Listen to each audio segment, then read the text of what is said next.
Superior observer Naxveth stood motionless before the primary observation screen, all 6 of their sensory appendages extended in a display of maximum alertness. The energy readings from the supposedly uninhabited system designated KX-249 made no sense.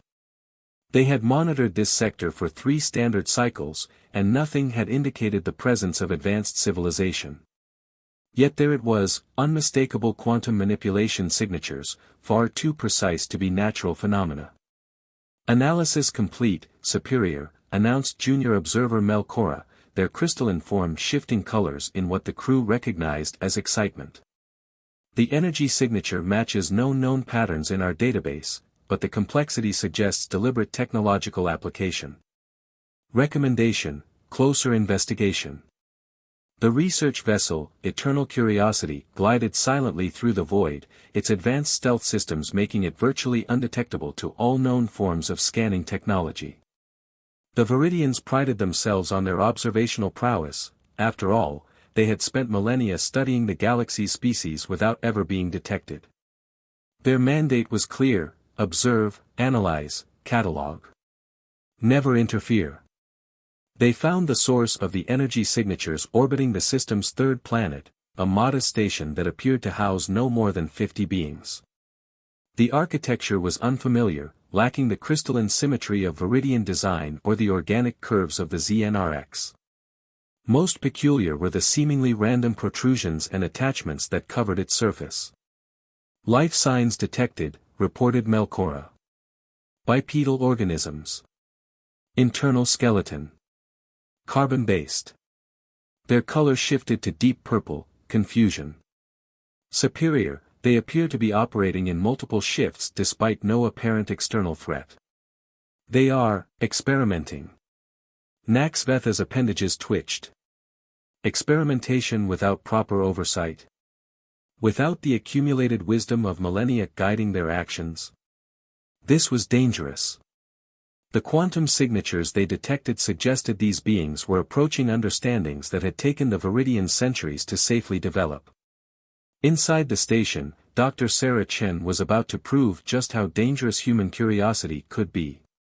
She stood before her team, dark eyes bright with excitement as she initiated the quantum field generator. The calculations are solid, she announced to the assembled scientists. If we're right about the nature of quantum entanglement at the macro scale, this could revolutionize everything from communications to space travel. Security Chief Marcus Rivera watched from the observation deck, his weathered face betraying no emotion. 15 years in the Solar Force had taught him to trust his instincts, and something felt off today. The long-range sensors had been showing ghost readings for the past week, nothing concrete, just enough to make him uncomfortable. The experiment began. The quantum field generator hummed to life, creating a perfectly stable field of entangled particles large enough to be visible to the naked eye, something that should have been impossible according to most physics textbooks. Dr. Chen's team had done it, though. They had cracked the code that had eluded scientists for centuries. Aboard the Eternal Curiosity, alarms began blaring. Superior. Melkora's crystalline form was now pulsing with urgent red waves. They've achieved controlled macroscale quantum entanglement. The energy readings are beyond anything in our historical records. Naxveth made a decision that would change the course of 2 civilizations. This cannot be allowed to continue. These beings clearly lack the wisdom to handle such power responsibly. Prepare the containment protocols. The Viridian ship decloaked, its crystalline surface catching the light of the system star in a dazzling display. Multiple appendages extended from its hull, each carrying sophisticated energy-dampening technology designed to safely shut down dangerous experiments. On the station, Rivera's warning systems exploded with alerts. Unknown vessel detected, he barked into the comm system. All personnel to emergency stations. Dr. Chen, shut it down. Now. But Sarah Chen hesitated, her hands hovering over the controls. We're on the verge of something revolutionary here. If I shut down now, we might lose weeks of work. The Viridian ship fired its dampening beam, intended to harmlessly disable the station's power systems. They hadn't accounted for one crucial detail: the interaction between their technology and the quantum field humans had generated. The beam struck the quantum field and something impossible happened. Instead of dispersing the energy, it created a cascade effect. The entangled particles began to resonate at frequencies that shouldn't have existed in normal spacetime. Full evacuation. Rivera shouted as emergency bulkheads began slamming shut. Get everyone to the escape pods. He sprinted toward the research lab, knowing Chen would try to save her data. The Viridians watched in horror as their simple containment measure triggered a reaction that threatened to tear the station apart. "This is impossible," Melchora whispered, their form now completely white with shock. "Their technology should not be capable of this response." Rivera reached the lab just as a secondary explosion rocked the station. He found Chen frantically downloading data to a portable drive. "Time to go, Doctor," he shouted, physically pulling her away from the console. "Wait," she protested, grabbing one last device, a small quantum resonator. "We can't lose everything." As they raced toward the escape pods, the station structure groaning around them, Rivera realized the alien ship hadn't fired again. Through the viewport, he could see it holding position, its crystalline surface now dimmed, as if in shock. The escape pods launched, carrying the station's crew to safety. But as they watched their home of the past 3 years begin to break apart, something unexpected happened. The quantum field, instead of dissipating, began to stabilize. The impossible frequencies it was generating started forming patterns. Dr. Chen stared at her handheld quantum resonator, her eyes wide. "Chief," she whispered, "I don't think that ship was trying to attack us. I think they were trying to stop us from making a discovery." She turned the screen toward him, showing a pattern that pulsed with an almost hypnotic rhythm. "We just proved that consciousness can affect quantum states at a macro level. We've done something they thought was impossible." Aboard the Eternal Curiosity, Naxveth reached a similar conclusion. "Send a priority message to the Council," they ordered. "We have encountered a species that does not follow the expected rules of technological progression. They have achieved in decades what took us centuries, and they did it by accident." All 6 sensory appendages drooped in what might have been resignation. "And now they know we exist." The quantum field finally collapsed, leaving behind a station in ruins and 2 civilizations on the brink of a first contact that neither had planned for. Human curiosity had once again proved itself to be both a destructive and creative force, one that would soon challenge everything the Viridians thought they knew about the natural order of the universe. The emergency flotilla of escape pods drifted in the void, their occupants watching as their research station slowly broke apart. But Security Chief Marcus Rivera's attention was fixed firmly on the crystalline alien vessel that hung motionless against the starfield. Something about its behavior didn't match what he'd expect from an attacking force. "They're not pursuing," he muttered, more to himself than to Dr. Chen, who sat beside him in the cramped pod. "No attempt to capture, no follow-up attack. This isn't military doctrine." Sarah Chen barely heard him, her fingers flying across the quantum resonator's interface. "These readings are incredible," she whispered. "When their dampening field interacted with our quantum matrix, it created a stable intersection between 2 completely different approaches to manipulating quantum states. We didn't fail, we made a breakthrough." The comm system crackled to life. "This is Captain Helena Rodriguez of the UES Hyperion. We've received your distress signal and are inbound. ETA 12 minutes. Please confirm status." Rivera keyed the response. "This is Station Security Chief Rivera. 47 personnel evacuated, no casualties. Be advised we have an unknown vessel in proximity, capabilities uncertain but advanced. They appear to possess sophisticated energy weapons and stealth technology." "Understood, Chief. Maintain position." Aboard the Eternal Curiosity, the Viridian crew was experiencing something entirely new: confusion. Superior, Melchora reported, their crystalline form shifting through patterns of uncertainty, 3 vessels approaching at high velocity. Configuration unknown, but energy readings suggest significant offensive capabilities. Naxveth extended their sensory appendages toward the tactical display. Impossible. Our surveys indicated no military presence in this sector. These beings shouldn't have the response capacity for rapid deployment. The vessels appear to have been hiding in the asteroid belt, Melchora continued. They were, waiting. Superior, I believe we were under observation while we were observing them. For the first time in their long career, Naxveth felt something approaching fear. The Council's protocols for first contact scenarios were based on centuries of studying primitive species as they developed. But nothing in their experience had prepared them for a species that could hide its true capabilities so effectively. The UES Hyperion dropped out of sprint drive first, flanked by her sister ships Theseus and Artemis. They moved with practiced precision, taking up tactical positions around the alien vessel. Captain Rodriguez's voice broadcasted on all frequencies. Unknown vessel, this is Captain Helena Rodriguez of the United Earth Fleet. You have attacked a civilian research installation in protected space. Power down your weapons and prepare to be boarded, or we will respond with appropriate force. In the escape pod, Dr. Chen grabbed Rivera's arm. Wait. We need to tell them, I don't think this was an attack.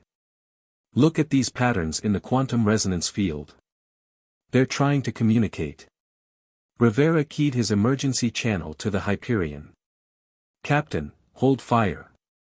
Dr. Chen has evidence suggesting the incident may have been unintentional. The alien vessel appears to be a research ship, not a military vessel. Aboard the Eternal Curiosity, Naxveth made a decision that went against every protocol in Viridian history. Initiate communication sequence, they ordered. But not through conventional channels. They turned all 6 sensory appendages toward their science station. Use the quantum field harmonics they accidentally created. They've shown they can perceive and interpret them. Dr. Chen's quantum resonator suddenly came alive with complex patterns. Chief, she breathed, they're responding. The patterns, they're mathematical sequences. Universal constants. They're trying to establish a common language. Captain Rodriguez's voice came through again, Dr. Chen, can you verify these signals are an attempt at communication? Absolutely, Captain. They're using quantum state variations to transmit pure mathematics. It's brilliant, actually. No risk of linguistic misunderstanding. There. She paused, studying the patterns, they're showing us their understanding of quantum mechanics. And they're asking us to show them ours. Rivera watched as Chen began inputting equations into her resonator, her fingers dancing across the interface. You're not actually going to share our research with them, are you? He asked incredulously. They just destroyed our station. Chen didn't look up from her work. They destroyed our station because they didn't understand what we were doing. They thought they were containing a dangerous experiment. But look at these equations they're sending, they've been studying quantum mechanics for centuries longer than we have. They just never thought to apply it the way we did. We're showing them something new.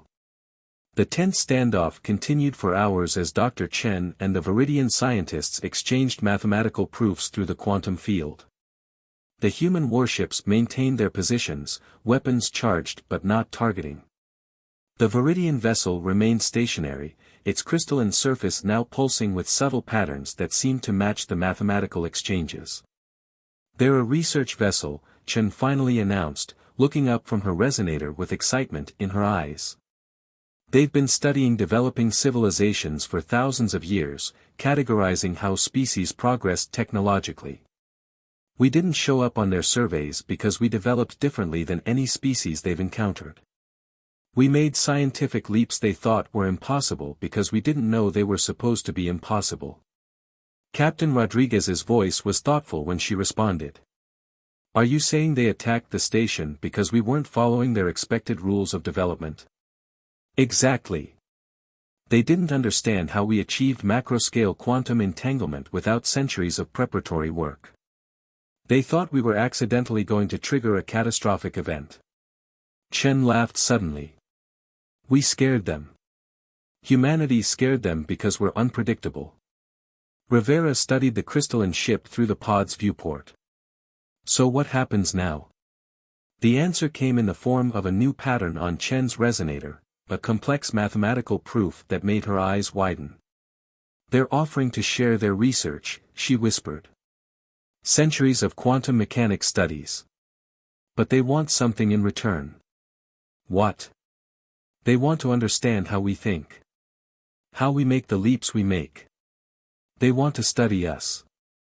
Chen looked up at Rivera, her eyes bright with possibility. They want to learn from us as much as we want to learn from them. The security chief frowned. And if we say no? I don't think that's an option anymore, Chen replied, gesturing at her resonator's display. They've already seen how we solve problems. How we adapt. How we turn accidents into advantages. We've shown them a new way of thinking, and they're scientists. They can't unknow what they've learned about us. Above them, the crystalline ship's surface began to pulse with new patterns, more complex than before. The future of human-Viridian relations would be determined not by military might or technological superiority, but by two species' shared drive to understand the universe, even if they approached that understanding from radically different directions. The Viridian High Council's response arrived 3 standard cycles after first contact, transmitted through conventional channels rather than the quantum harmonics that Dr. Chen and the research vessel had been using to communicate. The message was simple: terminate all contact. Return immediately. Aboard the Eternal Curiosity, Superior Observer Naxvetha's crystalline form darkened with what might have been the Viridian equivalent of dread. They don't understand, they transmitted to Melkora. The humans have already replicated our quantum harmonic communication method. They did it in hours, not centuries. The human fleet had grown to 7 ships now, maintaining a respectful distance but clearly ready to respond to any aggressive action. Captain Rodriguez had moved Dr. Chen and her team to the Hyperion, where they'd already constructed a more powerful version of their quantum resonator. They're going to send a containment fleet, Melkora observed, their form pulsing with anxiety patterns. The Council will follow standard protocols for containing exposure to dangerous species. The Council doesn't realize that humans don't follow standard patterns, Naxveth responded. We need to warn them. On the Hyperion's science deck, Dr. Chen was making a discovery that would change everything. Captain, she called over the comm, I need you to see this immediately. Rodriguez arrived to find Chen surrounded by holographic displays showing complex quantum patterns. What am I looking at, Doctor? Their entire civilization is based on quantum harmonics, Chen explained, her dark eyes intense. Not just their communication, everything. Their ships, their technology, even their bodies. Their crystalline structures maintained by quantum coherence. That's why they were so afraid when we started experimenting with macro-scale quantum fields. We could accidentally disrupt their entire society. Rivera, who had been assigned as liaison between military and scientific personnel, frowned. You're saying we could hurt them without meaning to? Worse, Chen replied. We could destroy them. But they could also destroy us, now that they understand how our organic chemistry interacts with quantum fields. She manipulated the displays, showing complex mathematical models. It's mutually assured destruction on a scale neither side fully comprehends. The tactical alert klaxon chose that moment to sound. Multiple quantum signatures detected, announced the Hyperion's AI. Configurations match Viridian vessel but larger. 15, no, 20 ships incoming. On the bridge, Rodriguez watched the tactical display with growing concern. The Viridian vessels were arranging themselves in a perfect geometric pattern that seemed to vibrate with energy. They're not here to talk, she muttered. Battle stations. But before either side could act, a new quantum signature appeared, one that made both human and Viridian sensors go haywire. The eternal curiosity was generating a field that somehow existed in perfect resonance with both fleets. They're trying to prevent a conflict, Chen realized, studying her readings. Naxveth is showing both sides what would happen if we actually fought. The quantum harmonics were creating a simulation that all ships could perceive, a mathematical proof of mutual destruction. The Viridian containment fleet responded with their own quantum patterns, complex mathematical arguments about protocol and necessity. But Naxvetha's response was pure elegant simplicity. They transmitted the complete record of their interactions with humans, showing how quickly humanity had grasped and adapted their quantum communication. "They're arguing about us in mathematics," Chen explained to Rodriguez and Rivera. "The containment fleet is saying we're too dangerous to be allowed to continue developing. Naxveth is trying to convince them that attempting to contain us would be more dangerous than working with us." Rivera studied the quantum patterns with military precision. "Those geometric formations they're using, they're not just for show, are they?" "No," Chen confirmed. "They're creating quantum resonance patterns that could tear our ships apart at the atomic level. But maintaining those patterns makes them incredibly vulnerable to disruption. One wrong move from either side. Mutually assured destruction," Rodriguez finished. "The oldest language of war there is. She keep her calm, all ships, maintain position but do not power weapons. Let's not add to the tension." The standoff continued for what felt like hours, complex quantum mathematics flying back and forth between the fleets. The humans could only understand a fraction of what was being communicated, but the patterns were becoming more chaotic, more urgent. Then Dr. Chen laughed. Everyone on the bridge turned to look at her. "Sorry," she said, still grinning. "It's just, we've been thinking about this all wrong. They're not arguing about whether to destroy us or contain us. They're having an academic debate about proper research methodology." "What?" Rivera and Rodriguez asked simultaneously. Chen manipulated her quantum resonator, sending a new pattern into the exchange. The containment fleet represents the old guard of their scientific community, the ones who believe in careful, controlled observation over centuries. Naxveth and their crew represent a new school of thought that favors direct interaction and faster iteration. We're not just a potential threat to them, we're a challenge to their entire way of thinking about scientific progress. The quantum patterns from the containment fleet suddenly shifted, becoming more ordered but also more complex. "They're asking for proof," Chen said, her fingers flying over her controls. "They want us to demonstrate our ability to learn and adapt without destroying ourselves or them." "And how exactly do we do that?" Rodriguez asked. Chen's smile was brilliant. "By showing them something they've never seen before, controlled chaos." She began inputting commands into her resonator. Human minds can perceive and work with patterns that their mathematical models say should be impossible to control.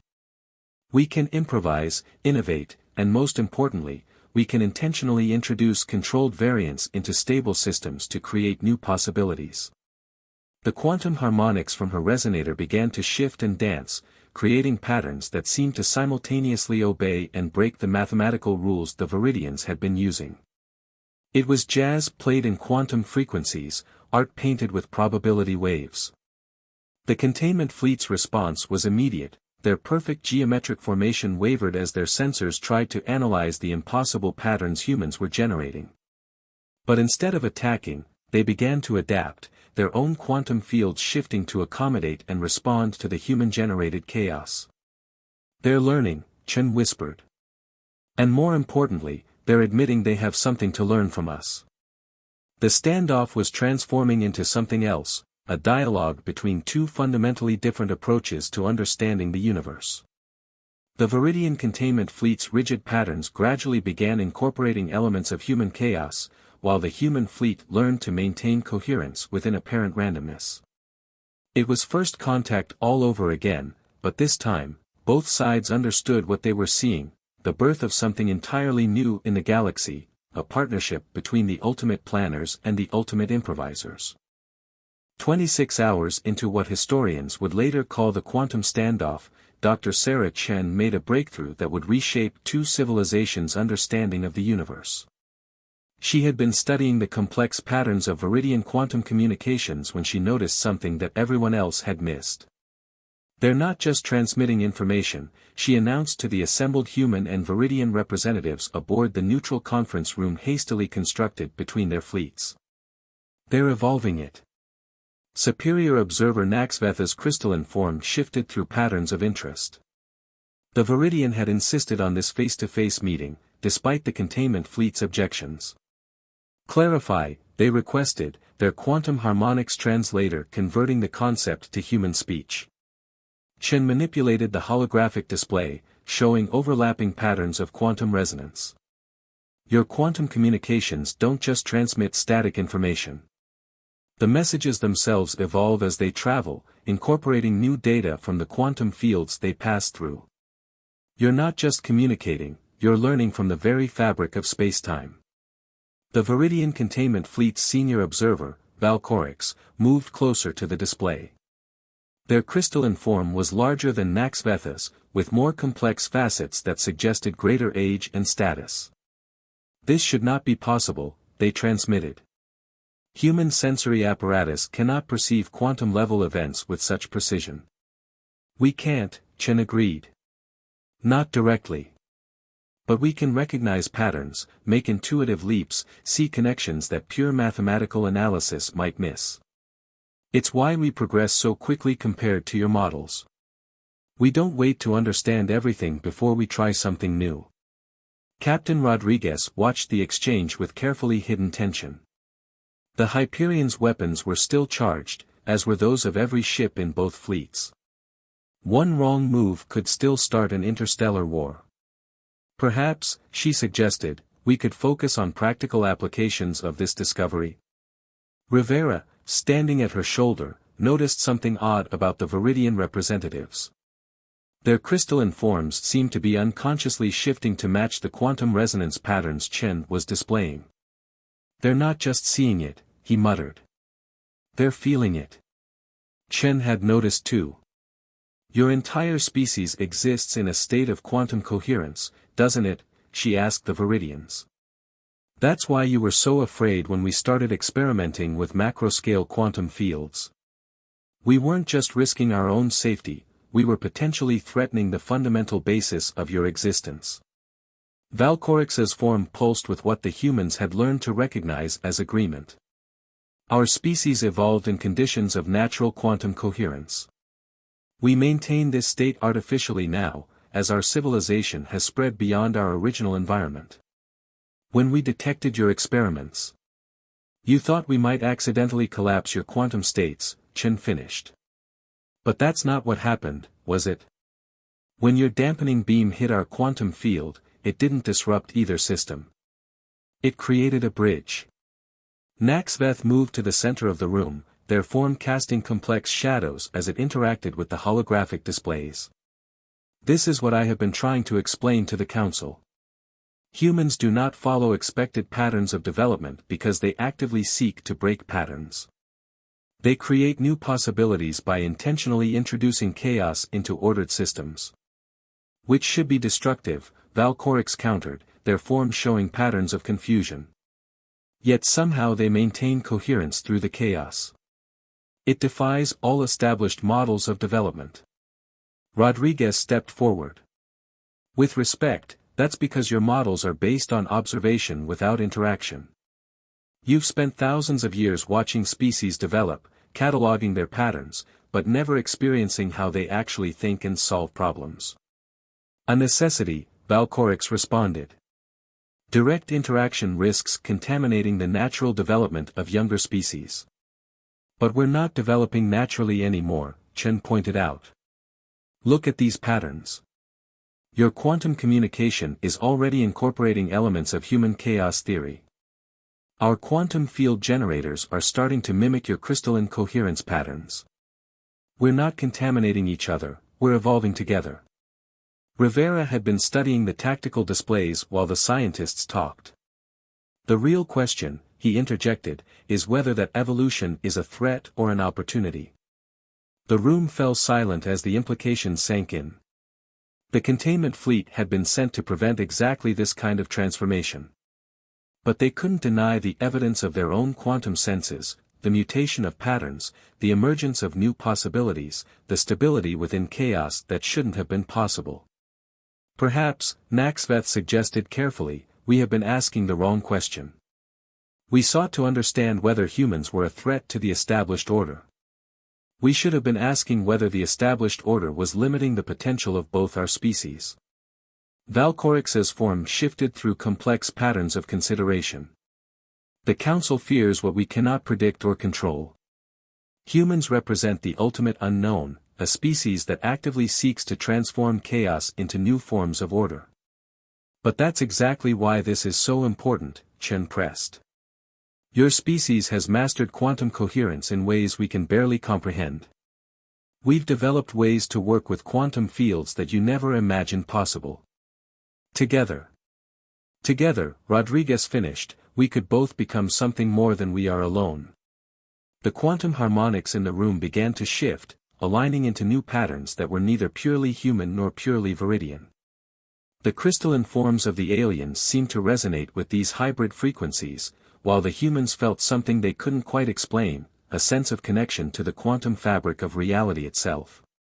We cannot predict where this path leads, Valcorix transmitted finally. The Council will not approve. Good thing we're not asking for permission, Chen replied with a smile. We're offering an invitation to discover something new together. The quantum patterns in the room stabilized into something that had never existed before, a perfect fusion of viridian precision and human creativity. It was the first note in what would become a symphony of discovery, played across the quantum strings of spacetime itself. The Viridian High Council's final warning arrived exactly as Dr. Chen predicted it would, through conventional spacetime channels, encoded in rigid mathematical patterns that betrayed their growing fear. The message was clear, either the containment fleet would end this dangerous experiment in cross-species collaboration, or the Council would send the entire Viridian Defense Force to do it for them. Valcorix's crystalline form pulsed with patterns that the humans had learned to recognize as resignation. We have no choice. The Council's authority cannot be questioned. Actually, Chen said, not looking up from her quantum resonator, they're about 12 minutes too late. The space between the human and Viridian fleets had changed. Where there had been empty void, now complex patterns of quantum energy danced and shifted, visible even to normal human sight. The eternal curiosity hung at the center of this display, its crystalline surface reflecting and refracting the quantum harmonics in ways that seemed to defy physics. What have you done? Valcorix demanded, their form shifting through patterns of alarm. We've proven your counsel wrong, Rodriguez answered from her position on the Hyperion's bridge. Dr. Chen, would you care to demonstrate? Chen's fingers danced across her resonator's controls. The quantum field between the fleets pulsed, and suddenly every ship present, human and Viridian alike, was linked in a network of quantum coherence that shouldn't have been possible. Your council believes that order and chaos cannot coexist, Chen explained as the pattern stabilized. That predictability and improvisation are mutually exclusive. But look at these harmonics. Really look at them. The quantum field was maintaining perfect Viridian coherence patterns while simultaneously incorporating human-style chaos dynamics. It was a symphony played in probability waves, a dance of particles that followed both rigid mathematics and creative improvisation. Impossible, Valcorix whispered, but their form was already unconsciously shifting to match the new patterns. The energy requirements alone are negligible, Naxveth finished, their own form pulsing with what might have been joy. Because we're not forcing the quantum fields into these configurations. We're letting them evolve naturally, just nudging them in useful directions. It's how humans have been doing it all along. Rivera, who had developed an unexpected talent for reading quantum harmonics, noticed something else. The containment fleet's ships, their crystalline structures are resonating with the field. They can't help it, can they? It's part of what they are. Just as your neural patterns are unconsciously syncing with the quantum network, Naxveth confirmed. Our species are not as different as we thought. We simply approach the same universal truths from opposite directions. The quantum field expanded, encompassing more space. Where it touched the void, new patterns emerged spontaneously, creating a growing network of consciousness and possibility that neither species had imagined possible. The Council needs to understand, Valcorix transmitted, their patterns showing growing excitement. This isn't contamination or chaos. It's evolution. Natural, inevitable evolution. They'll understand soon enough, Chen said with a smile. The quantum harmonics we're generating are already propagating through normal space. Any Viridian who encounters them will feel the potential, just as any human who studies them will see the patterns. We haven't broken your civilization's coherence, we've shown it a new way to grow. The containment fleet's ships had unconsciously arranged themselves into a new formation, one that complemented both the rigid geometry they preferred and the controlled chaos that humans had introduced. It was neither surrender nor victory, but transformation. Captain Rodriguez keyed her calm, all ships, power down weapons systems. I don't think we'll be needing them anymore. The Council will still object, Valcorix warned, but their patterns showed decreasing concern. Let them, Naxveth responded. They can run all the simulations they want. They can check every mathematical model. The evidence is literally staring them in the face. Humanity doesn't need to be contained. They need to be understood. And we need their creativity just as much as they need our experience. The quantum field had stabilized now, creating a permanent bridge between human ingenuity and Viridian wisdom. Ships from both fleets began reporting unexpected improvements in their systems, human technology gaining new efficiency from quantum coherence, Viridian systems discovering new possibilities through controlled randomness. So what happens now? Rivera asked, watching the patterns shift and dance. Now. Chen's eyes were bright with possibility. Now we start really exploring. There's an entire universe out there, filled with quantum fields we never fully understood. Together, we can learn to read the patterns, to speak the language of reality itself. And the Council? Rodriguez pressed.